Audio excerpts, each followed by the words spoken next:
චාව් මේ වීඩියෝ එක යකඩ අතිරේක ගන්න අයට. හැබැයි වීඩියෝ එක කරන්න ඉස්සෙල්ලා පුංචි දෙයක් ඔයාලට කියන්න ඕන. මේ වගේ වීඩියෝස් කරන්න පෙර මම මුලින්ම කියන දේ තමයි මම වෛද්‍යවරියක් නෙමෙයි. මම මේ ඔයගොල්ලොත් එක්ක බෙදාගන්නේ මට ලැබිච්ච වෛද්‍ය උපදෙස් එහෙම නැත්නම් මගේ අත්දැකීම්. ඉතින් මේක කොච්චර කිව්වත් සමහර අය වීඩියෝස් බලන්නේ නැති හින්දා වෙන්න ඇති. එහෙමත් නැත්නම් වීඩියෝ එකක් හරියට බලන්නේ නැති හින්දා වෙන්න ඇති. විශේෂයෙන්ම මේ රෝගයක් ගැන කතා කරුවොත්, විටමින් එකක් ගැන කතා කරුවොත්, බේත් එකක් ගැන කතා කරුවොත් කීප දෙනෙක්ම නිතරම දොස් කියනවා. සමහර අය කියනවා මේවා ගැන කියලා දෙන්න ඕනේ නැහැ. ඉතාලි භාෂාව විතරක් ඉගෙනුවම ඇති කියලා. හැබැයි මම විශ්වාස කරන දෙයක් තමයි අපි දන්න දෙයක් අනිවාර්යෙන් අපි තව කෙනෙකුට කියලා දෙන්න ඕන. එතකොට තමයි අපි දන්න දෙයින් ප්‍රයෝජනයක් ගන්න. දැන් මේකේ තේරුම මම ඔයගොල්ලන්ට කියන දේවල් ඔයගොල්ලෝ කරන්න ඕන කියන එක නන් නෙමෙයි.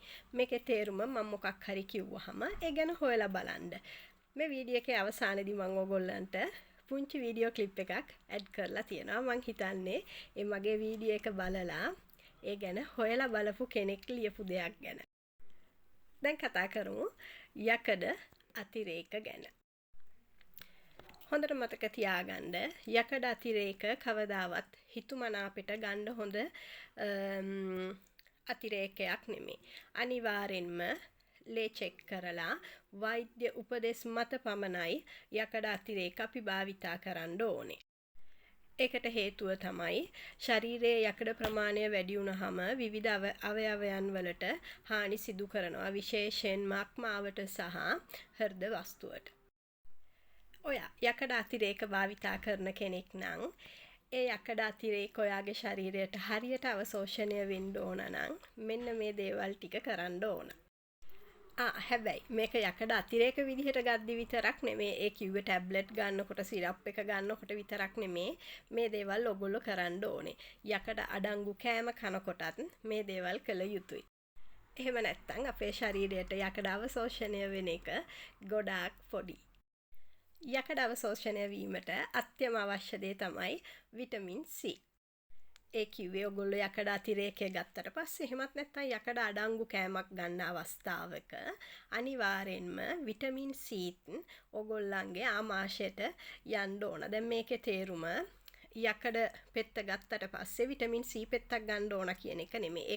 ඒක තීරණය කරයි ડોක්ටර් කෙනෙක්. නමුත් අපි හැම වෙලේම පුරුදු වෙන්න ඕනේ අපේ ශරීරයට මේ විටමින් වර්ග එහෙම නැත්නම් ලවණ වර්ග, ඛනිජ වර්ග, ආහාර වලින් ශරීරගත කරගන්න. ඉතින් හොඳම දේ තමයි ඔයගොල්ලෝ යකඩ පෙත්ත ගත්තට පස්සේ එහෙම නැත්නම් යකඩ ආහාර ගත්තට පස්සේ ගන්නකොට දෙහි එහෙමත් නැත්නම් දොඩම් එහෙමත් නැත්නම් කිව්වි ෆ්‍රාගොලා වගේ පළතුරු පාවිච්චි කරන්න. එහෙම නැත්නම් විටමින් C අඩංගු ඔයාලා කැමති දෙයක් පාවිච්චි කරන්න. දැන් ඔයගොල්ලොම හිතලා බලන්නකෝ ඔයගොල්ලෝ පිටරට රෙසිපීස් බලන අය නම් පිටරට කෑම කන අය නම් නැත්නම් පිටරට නම් ජීවත් වෙන්නේ.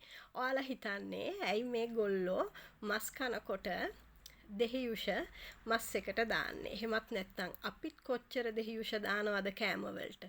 දෙහියුෂ පාවිච්චි කරන්නේ රස හදාගන්න පමණක් නෙමේ.